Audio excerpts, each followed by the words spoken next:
During the reign of the fifth Dalai Lama, Lhasa became the preeminent city in the Himalayas. Its significance went beyond being a thriving urban center. It morphed into the geopolitical axis of Greater Tibet. In Lhasa, the Potala Palace was the crowning material achievement of 17th century Tibet. Even the Chinese Communist Party felt compelled to acknowledge the architectural and historical prestige of this stupendous masterpiece by putting its image on the 50 yuan note, a sure sign of reverence of some sort. Throughout the 20th century, foreign chroniclers recorded the stunning first impression that the Potala Palace made on them as they completed their arduous treks to the holy city. Today, foreign visitors to Lhasa approach the city from the west, as did most pilgrims, merchants, soldiers, functionaries, and diplomats in the past. Long ago, the first sighting of the Potala Palace occurred on a dirt track, winding its way through the narrow defile between mountains and the roaring waters of the Lhasa River. For Buddhists, the escarpment where one first saw the Potala with its golden spires, massive walls in red and white, and its myriad of windows was the ridge of reverential prostration, a site of worshipful veneration of a human emanation of the Bodhisattva Chenrezig.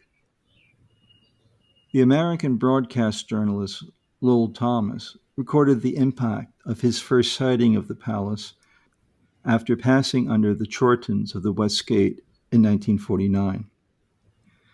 With the gold-roofed Potala, the monasteries and temples glistening in the sun, the crowds of people in their gay, picturesque costumes, Lhasa seemed to me like a rich illustration from a medieval manuscript, magically brought to life. As an enthusiastic traveler to far-off places, I felt that I had come as close as I ever would to find that pot of gold at the end of the rainbow. Others felt awe tinged with apprehension.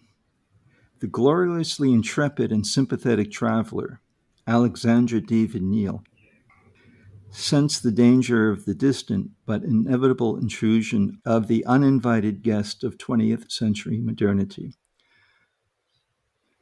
She wrote, quote, "One day, perhaps not far distant, transasiatic expresses will carry the parties of tourists seated in comfortable sleeping and salon cars, but then the charm of the journey will be greatly diminished," unquote. An astute, sadly true observation.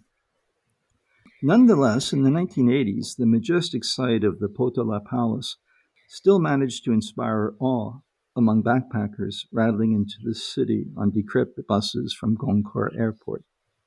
Staggering off the bus, with bouts of altitude sickness back then, travelers would gaze upward in wonder at the stupendous walls and turrets towering over them like a scene from a children's magical fable.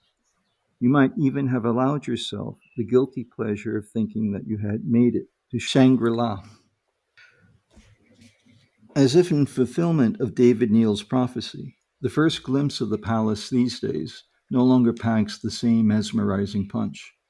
Whether visitors arrive by rail or plane, they catch their initial impression on a highway bridge spanning the Lhasa River. From the bridge, the palace appears to have shrunk against the backdrop of newly arrived concrete intruders. At night, it is lit up like monuments elsewhere that have fallen victim to son et lumière exhibitionism. Until you arrive at the foot of Marpo Ri and climb up to the palace, it does not seem to be the residence of the Bodhisattva of compassion and the patron saint of Tibet, but a tourist attraction lacking a beating heart, just like so many other traditional religious sites in China. Yet within it is a treasure house of artwork and devotion. Genuinely, the Potala Palace presents the visitor with a conceptual overload of magnificent images drawn from Tibetan civilization.